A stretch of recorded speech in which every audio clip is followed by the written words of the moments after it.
So today we're going to be taking a look at a scenario where civilization starts over. In the last episode, we saw the kind of ending stages of World War V happen. So, basically, what we saw is we just saw the aftermath stages, I guess, of World War V. A lot of stuff happened. First of all, we saw the Confederation of Nations pop up, which is all of these guys.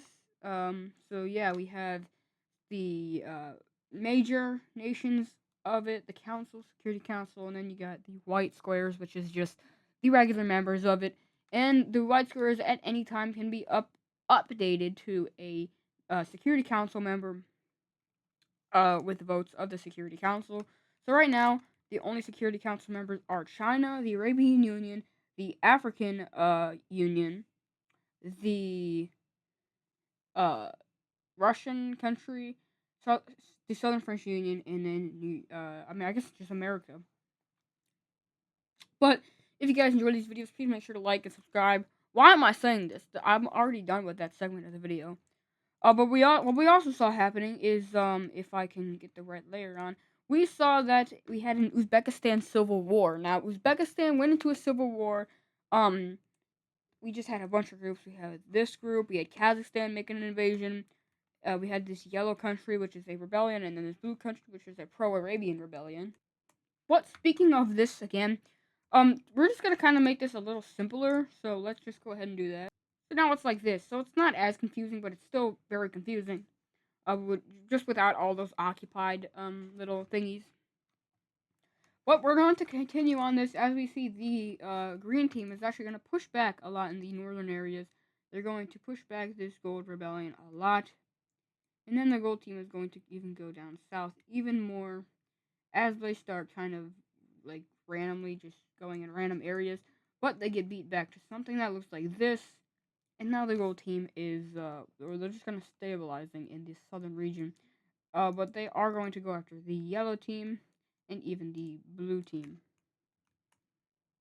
The yellow country is going to push back the Kazakhs in the northern area. However, the Kazakhs are then going to make a great invasion, which continues of a lot of that. So that's a lot of land. But then we can see the pro-Arabian rebels are going to make their kind of encirclement. Well, I guess their push, and they do something that looks like that. So we have a full-on war over here. But the green team is they're going to try to hold out. So they're going to continue invading the gold country, the yellow team, especially the Kazakhstanis, as they don't want them in their country. Is that racist? Probably not. But that is going to be the war for today. However, we do see one final thing happen, which is these guys falling. So the gold team is gone now. So now these guys don't have to worry about a rebellion in the western areas. But anyways, let's head over here to Africa, where we see this country in kind of like the Mauritanian region. You can also call this Mali or Azawad. Actually, I would call this Mali, but I guess this would be like Azawad, or I don't know what this would be. Let's just call it Mauritania. So Mauritania here is in a horrible situation. They're very lowly populated, and they have also a lot of rebellions, like inside movements within them, who just want to leave. But mostly it's actually just countries around them that are kind of wanting in on this. Mostly the red country who just wants a bunch of Saharan land. They like want to unite the Sahara, which doesn't have a lot of population, so I don't know why you would want to do that. But what we see happening is we just see this country go into a full-on state of first on a national emergency, and then they just collapse. Yeah, this country just collapses, and they're gone now. The countries around them are going to claim some land from this new country. Well, I guess this old country. Let's go ahead and take a look at that. So, this is the peace treaty. Sorry if that was loud, but this is the peace treaty. So, Morocco gets absolutely nothing. I was going to give them some stuff, but then it just looked absolutely horrible, so we're not going to do that. The Western Saharan country literally only gets one province. Literally only one. It's this very small one right here. Then we can see that the Algerian country is going to get a majority of the middle and northern parts of this country, as they just get all this land, including the former capital. And then Mali is going to go ahead and get some of these southern areas. So we can see that this country no longer exists, and there's just one really weird landlocked country that is gone. So Yeah. If I want to be honest, it didn't look good on the map. This doesn't still look good on the map, but it's going to change soon. Don't you worry. But anyways, let's go over to the African Union. Now, the African Union is going to see this and see that okay, so this country has a very bad leader. This leader wants to take over like a lot of land. So the African Union is going to go into this area. Sure, it's their own continent, but it isn't their own country and not their responsibilities. But they're going to go into this country and install a new leader within it, a democratic leader. And this makes the people very angry. These people hate this new leader and want to change back to the old ways of this country. Would that look good? Not really. And the African Union starts to get a lot of people around the world very mad at them. So they're gonna influence more nations in Africa. They're gonna influence more nations over here, like Sudan, like South Sudan, like Chad. They're gonna influence these nations under their influence and install new leaders within them, which is going to make the Africans, the Northern Africans, very angry about this.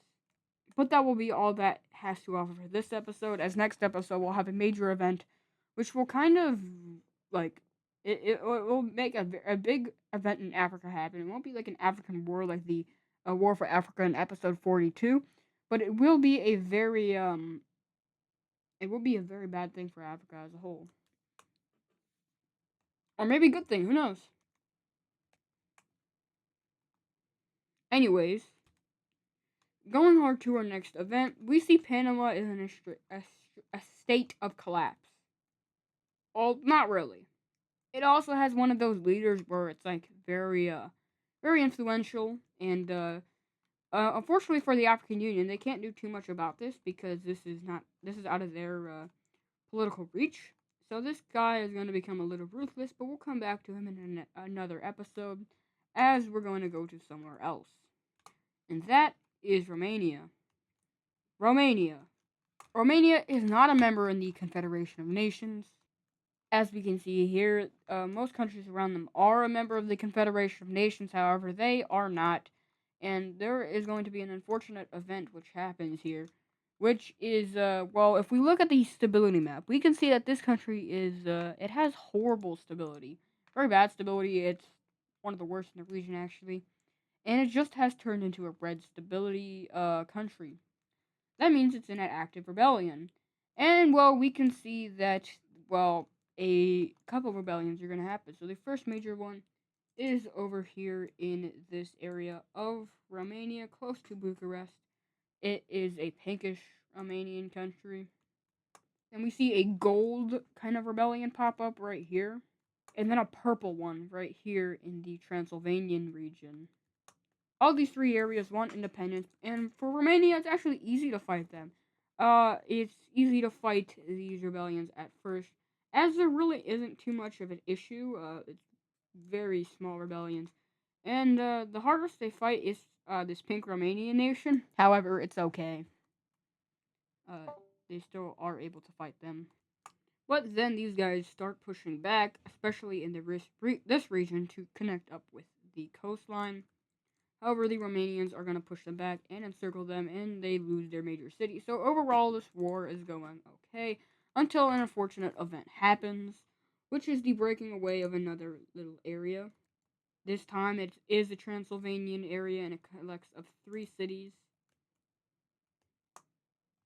Actually, 2 cities, sorry about that. From here, Romania starts to collapse. The pink Romanians take the capital, as well as a lot of areas around it. These guys, the gold team gets that, and then the assembly, or not the Assembly of Nations, the Confederation of Nations is going to send in their own troops from this country to take over some land, and they also send over troops from Russia to take land and try to limit as much as the rebellions can get as possible. Unfortunately, they don't get much, and these other areas will consume the rest of Romania. And let's go ahead and take a look at a peace treaty. So this is the new map of Romania, and well, we can see that a lot of things have happened. Basically, the Romanian country has collapsed, and a bunch of new nations have popped out. Specifically, Pink Romania is back. How do we like that? Well, not bad, but Pink Romania is here in this map. It's great. It's awesome. I love it, and this will be the best nation ever. Anyways, yeah. So Romania is dead, and we have the new capitals. Also, these guys, what Russians and the I guess new Polish or the Warsawans took some land, and honestly, the Russian border with these guys is honestly pretty good now. I honestly like this new Russian border. Um, what can they do to improve it? I honestly don't know. I really like it. But honestly, that is gonna do it for today's video. I hope you guys enjoyed. It was a pretty short video. It was only around 10 minutes long. Thank you guys for Jesus. Thank you guys for watching this video through it whole. Goodbye.